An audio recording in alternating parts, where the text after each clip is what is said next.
कभी कभी हमारा ज्ञान फेल हो जाता है और हमारा स्वभाव बहुत आगे चला जाता है। जी हाँ, हमारा स्वभाव अगर अच्छा है तो हमारा ज्ञान फेल भी हो जाए तो हम किसी के दिल में रह सकते हैं। नमस्कार, सुस्वागतम, वेलकम, अभिनंदन। मैं हूँ डॉक्टर वाई राखी। आप लोगों का स्वागत अभिनंदन करती हूँ। ईश्वर करे आपके घर में धन वर्षा हो, लेकिन उससे भी ज़्यादा एकता हो, प्यार हो, परिवार साथ में हो। पैसा हो ना हो, लेकिन जब खाना साथ में खाए ना तो हम लोगों की अंडरस्टैंडिंग होनी चाहिए। वही जीवन है। यही मैं दिल से कामना करती हूँ कि संसार, देश, भारत खूब तरक्की करे और हमारा विश्व में नाम हो। आज के इस विषय और टॉपिक पर हम बात करेंगे घर में कुछ ऐसी 5 चीज़ें जिन्हें हम नज़रअंदाज कर देते हैं और अक्सर बहुत तकलीफ पाते हैं, और सबके घरों में होती हैं ये चीज़ें। जी हाँ, क्या हैं वो 5 चीज़ें?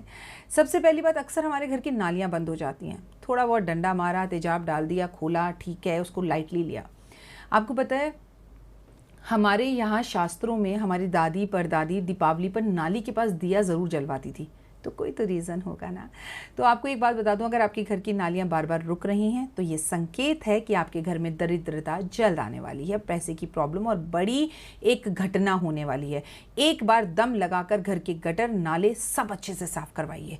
मैं तो कहती हूँ साल में एक बार ये काम ज़रूर करवा लेना चाहिए, लेकिन घर की नालियाँ रुकनी नहीं चाहिए और उनमें से बदबू तो बिल्कुल नहीं आनी चाहिए। उसके बाद ज़िंदगी में देखिएगा कि कितना बदलाव होगा। ये था पहला उपाय। दूसरा उपाय, अगर घर के अंदर है बंद घड़ियाँ तो आपकी किस्मत रुक सकती है, चाहे वो ड्रॉ में पड़ी हो और चाहे वो दीवार में पड़ी हो। वैसे तो अब घड़ियाँ किसी के पास है नहीं, क्योंकि मोबाइल ने ही वो सब चीज़ें ले ली हैं। मोबाइल ने हमसे हमारा लैपटॉप दूर कर दिया है, मोबाइल ने हमसे हमारा कैलकुलेटर दूर कर दिया है, घड़ी दूर कर दी है, और सबसे मेन बात, हमें अपनों से दूर कर दिया है। मोबाइल अच्छा भी है, लेकिन अगर लिमिट में इस्तेमाल किया जाए। तो आपके घर में अगर बंद घड़ियाँ हैं तो इन्हें तुरंत सही करवाइए और याद रखिए, हाथ में घड़ी पहनना शुरू कर दीजिए। ज़िंदगी में बदलाव महसूस करने लगेंगे। ये बात मैं खासकर पुरुषों से कह रही हूँ। नंबर 3 और महाउपाय की बात की जाए, घर के दरवाजे खोलते वक्त खटर खटर की आवाज़ आना, चक चक करना आवाज़ों का, ये एक अपशगुन है। इसका मतलब घर में कैंची की तरह लड़ाई होगी और आपस में मिसअंडरस्टैंडिंग्स पैदा होंगी। तो घर के दरवाज़ों पर समय समय पे सरसों का तेल, कच्ची धानी सरसों का तेल, केवल करेलों के लिए इस्तेमाल मत कीजिए। घर के दरवाज़ों पर भी समय समय पर तेल लगाइए ताकि उनमें से आवाज़ ना हो। अगर ऐसा है तो ये आपके लिए बहुत परेशानी का सबक बन सकता है। ऐसे में पड़ोसियों से अनबन रहेगी आपकी। चौथा और महा खास उपाय, जिसे हम अक्सर नज़रअंदाज कर देते हैं, हम ध्यान नहीं देते हैं, वो बात हमारे लिए खास ये है कि हमारे घर में जाले लग जाते हैं। हमारे घर में मकड़ी के जाले लगना मतलब जेल यात्रा का होना। हमारे घर में जाले लगना मतलब कोई बड़ी परेशानी हमारे सामने आना। घर की सफाई करना ज़रूरी है, लेकिन केवल दिवाली पर ही नहीं, महीने में एक बार। कहते हैं सफाई करने का सबसे अच्छा समय होता है अमावस का टाइम।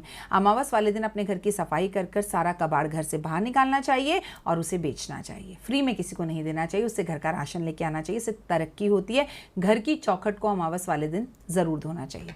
5वां उपाय और आखिरी उपाय, मैं तो आपको वैसे भी सिर्फ 5 उपाय से ज़्यादा बताती नहीं हूँ, लेकिन आपकी ज़िंदगी में ये 5 उपाय बहुत ज़बरदस्त बदलाव ला सकते हैं। घर के बाथरूम की बाल्टी का हमेशा भरकर रखना। जी हाँ, बाथरूम को ज़्यादा सज्जो सजा से संवार कर मत रखिए। बाथरूम में घर की सबसे ज़्यादा नेगेटिव एनर्जी होती है। शायद यही रीज़न था कि हमारे बुजुर्ग बाथरूम को घर के बाहर बनाते थे, पैर धोकर घर में आते थे। लेकिन पाश्चात्य संस्कृति, स्थान छोटा होना, अब तो घर के अंदर ही जो है बाथरूम है, और घर के अंदर चोरी है, अब तो बेडरूम के अंदर ही बाथरूम है। सो ऐसे में बाल्टी को हमेशा भरकर रखिए तो घर में धन जुड़ना शुरू होगा। आपको पता है, हमारे यहाँ पर कुआं होता था तो पानी का स्रोत हमेशा भरा रहता था। कुएं में जो बाल्टी होती थी वो भी आखिरी बार इस्तेमाल करने वाला इंसान रस्सी से भरकर उसे साइड में रख देता था कि जो आए उसे बाल्टी भरी हुई मिले। सभी बड़े बुजुर्ग घर में पैर धोकर जाते थे। अब इतना फॉलो करने की ज़रूरत नहीं है, लेकिन घर की बाथरूम को हमेशा सूखा साफ़ सुथरा रखिए, कम चमकाइए और उसमें से बदबू नहीं आने दीजिए। पॉट के ढक्कन को हमेशा ढक कर रखिए और हमेशा बाल्टी को भर कर रखिए। उसके बाद अगर आपके घर में पैसे ना रुके ना तो मुझे कॉल करिएगा।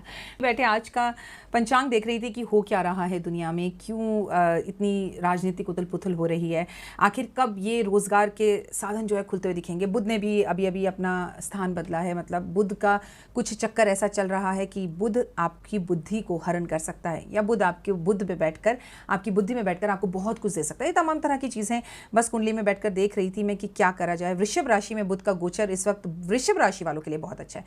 खैर विषय ये नहीं है, लेकिन बात बुध की है ना, तो आज बात है बच्चों के होमवर्क की। जी हाँ, गर्मी की छुट्टियां, होमवर्क, बाप रे बाप, मम्मी पीछे पड़ी है लेकिन बच्चे होमवर्क नहीं करना चाहते। आखिर ये होमवर्क मिलता क्यों है? वैसे सच बताऊं, मैं भी अपने बेटे को यही बात बोलती हूँ कि होमवर्क करो, होमवर्क करो। लेकिन जब मैं छोटी थी ना, मैं खुद कहती थी हे भगवान, स्कूल ना जाना पड़े, होमवर्क ना करना पड़े। सच्चाई सिर्फ यही है। लेकिन फिर भी आज के बच्चों में, ये बच्चे जो है ना बहुत स्मार्ट बच्चे हैं। ये बच्चे जो फुल ऑफ एनर्जी वाले बच्चे हैं। हम थोड़े लो बच्चे थे। हमारी माँ चूल्हे पे खाना बनाती थी तो साथ बैठ जाते थे तो लगता था वाओ दुनिया मिल गई, आज मैंने माँ के साथ रोटी बनाई। और ये बच्चे हैं, जब तक इन्हें कंप्यूटर, लैपटॉप, टैब ना दिया जाए तो उन्हें लगता है उफ क्या बोरिंग छुट्टियाँ हैं। माँ तो मलेशिया ही नहीं लेकर गई, माँ कहीं घुमाने नहीं ले जा रही, माँ मुझे किसी मल्टीप्लेक्स में पिक्चर दिखाकर नहीं लाई। राइट? ये वीडियो अपने बच्चों को ज़रूर दिखाएं। बच्चे मन के सच्चे, सारी जग की आस के तारे, ये वो नन्हे फूल हैं जो आपको, हमको, सबको लगते प्यारे। बच्चे मन के सच्चे। देखिए मैं आपको एक बात बताऊं बच्चों, होमवर्क आपका है, करना आपको है, बाद में भी और अभी भी।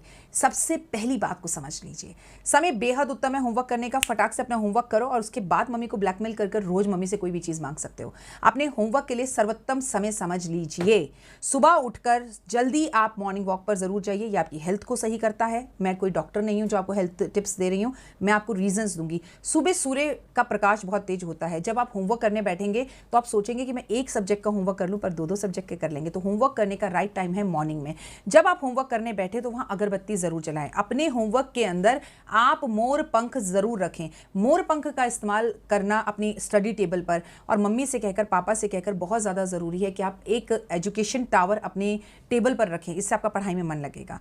बच्चे अगर होमवर्क नहीं कर रहे या बच्चों का पढ़ाई में मन नहीं लग रहा तो आप बच्चों को लगातार ये बात समझ लीजिए, उनके खाने के अंदर आप मखाने की खीर का इस्तेमाल करना शुरू कर दीजिए। ये जो खीर है ना, इसमें आप चीनी की जगह पर मिश्री डालना शुरू कर दीजिए। बच्चों को सरस्वती पत्ता खिलाना शुरू कर दीजिए। अब आप कहेंगे सरस्वती पत्ता क्या है? किसी भी वैद्य की दुकान पर जाइए, वहां पर आपको सरस्वती पत्ता मिलेगा। बच्चे अगर सरस्वती पत्ता खाएंगे तो उनकी बुद्धि बहुत अच्छी होगी। गर्मी की इस छुट्टी में, चाहे आपका बच्चा 6 में पढ़ता है, चाहे 7th में पढ़ता है, चाहे 12th में पढ़ता है, बच्चों से हनुमान चालीसा जरूर पढ़ाएं। ऐसा करने से बच्चा माँ के काबू में रहता है, और वो रहना बहुत ज़्यादा ज़रूरी है। बच्चे का मन इधर उधर नहीं भटकता, माँ की तरफ ही रहता है। माँ का मन भी बच्चे के साथ रहना चाहिए। आपको भी अपने बच्चे को टीवी सीरियल्स छोड़कर एक बहुत अच्छा क्वालिटी टाइम देना चाहिए। कभी कभी दोस्त बनकर उसको आइसक्रीम खिला भी देनी चाहिए। आपका बच्चा पढ़ाई में अच्छा और अव्वल हो, इसके लिए इन गर्मी की छुट्टियों में उसे काले रंग से तौबा तौबा करवा दीजिए। जितना कम काला रंग पहनेगा उतना अच्छा। आप पूरी गर्मी की छुट्टियों में बच्चों के माथे पर हल्दी का तिलक लगाइए, और हाँ, गंगा जल बच्चों को ज़रूर पिलाइए। ये सब टिप्स हैं होमवर्क जल्दी करवाने के। और बच्चों के साथ, माँ के साथ बच्चों के रिलेशन अच्छे हो, बच्चों के साथ माँ के रिलेशन अच्छे हों, इसके लिए बच्चों के साथ सोना रात्रि में ज़रूरी है। बच्चों के थोड़ा करीब आइए, उन्हें कहानियाँ सुनाइए, अपने परिवार की, अपनी नानी की, अपनी दादी की, रामचंद्र की या महाभारत की। बच्चों की सुनिए और सुनाइए। और हाँ बच्चों, अगर ज़िंदगी में बहुत आगे पढ़ना है ना, आप जिस भी क्लास की हो, रात को सोते वक्त एक इंग्लिश नॉवल, एक हिंदी कहानी ज़रूर पढ़िए। हिंदी आफ्टर ऑल हमारी मातृभाषा। और जिंदगी में सरस्वती माँ की आप पर कृपा हो, इसलिए शाम के टाइम हर रोज सरस्वती चालीसा पढ़ना शुरू कर दीजिए। बस फिर देखिए कि कैसे माँ सरस्वती की आप पर कृपा होगी। माँ के रोज उठकर पाँव छुइए, जरूरी है। माँ का आशीर्वाद लीजिए और पिता का सम्मान कीजिए। फिर होगी आपसे मुलाकात और भेंट। तब तक के लिए जय माता दी।